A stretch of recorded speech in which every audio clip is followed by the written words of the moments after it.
trái tim buồn chót say người. Lời yêu như men cay rót si mê những câu ngôn tình, làm con tim ôm thương từ sáng thân điêu tàn, vì người đến muộn màng.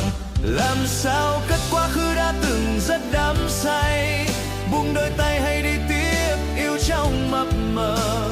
Đôi chân liêu xiêu vì yêu tim sơ xác sâu đau.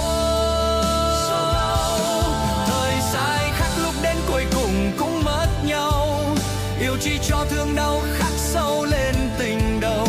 Như con thiêu thân lao vào yêu, cố chấp sai lầm thêm. Như con thiêu thân lao vào yêu,